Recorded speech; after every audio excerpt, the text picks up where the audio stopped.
Hi, friends. My name is Laura.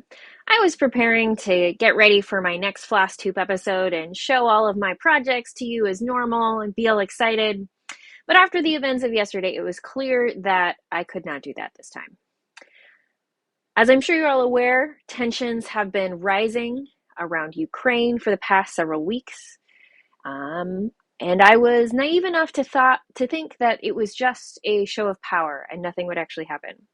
But early yesterday, Thursday, February 24th, Putin made an announcement very early in the morning to demilitarize Ukraine, and shortly after, bombs started falling. So, yeah, Russia is currently invading Ukraine, and that is not okay. Everyone should care about this. It is a worldwide issue. It's about the sovereignty of an independent nation. There's people who live there who are separate and want their own independent government.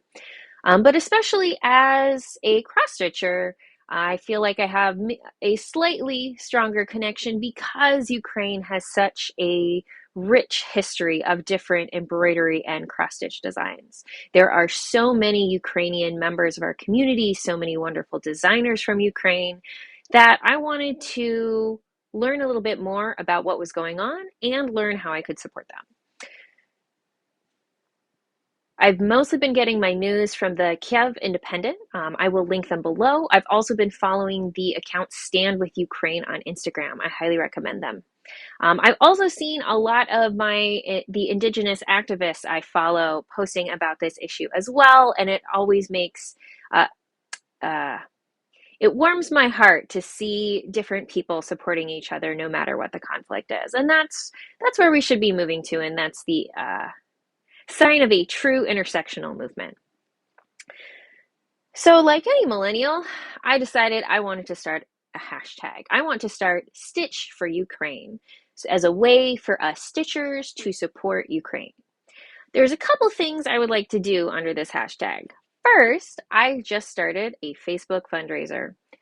Facebook is not necessarily a great thing. But right now, it is a good tool because I can set up a fundraiser and that money goes directly to the nonprofit. I don't have to deal with collecting any of the money.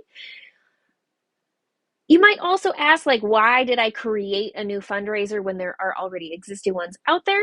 The reason I wanted to start one was for us to show that we as a cross-stitch community can come together. So this is a counter just for us to see how much we can put together. Right now, I have a 2-week time period and I've set a first goal of $2,000. So let's see how much we can build up. This is going to go to the organization United Help Ukraine. They seem to be a fairly long-running 501c3 nonprofit. They are based here in the United States, but they are on the ground and they have a long-standing relationship of figuring out what people need in Ukraine and making sure it happens. Right now, they are focusing on medical supplies and humanitarian aid for the war. And of course, I will link that below. Of course, you don't have to donate to this one, please.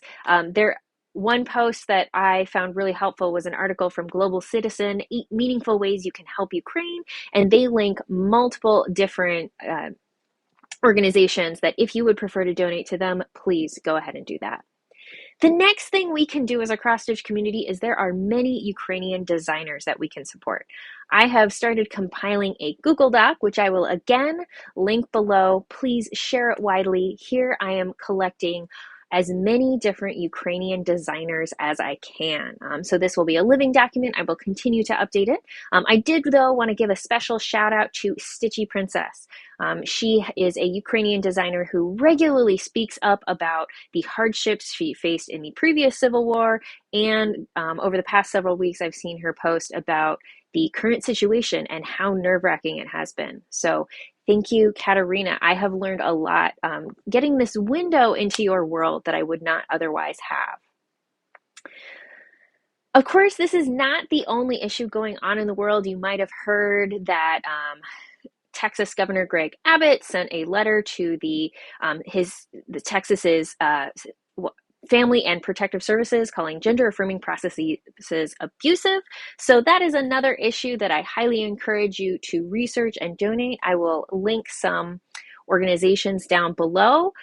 If you are on D's 20 Stitches mailing list, you might have noticed they sent out a pattern in support of this, so I highly recommend you follow D. And through all of this, use the hashtag, share it on Instagram, Facebook, I don't know, do the thing. I know I said I'm a millennial and I'm starting a hashtag and I don't even know how to do it. Yeah, I've been so stiff through this until now. Well, anyway, hashtags, donate. To recap, there's a couple things we're going to do here. First, donate. I started a fundraiser. Find a Ukrainian designer, support them. Find those patterns that you just bought and share them with this lovely hashtag. And the last thing you can do is stay informed. Again, this article that I've been using a lot, 8 Ways to Help Ukraine, lists several really good options for up-to-date news coverage. So I've been following the Kiev Independent, but there are a couple other options. I would love to connect with you and join hands against this current situation.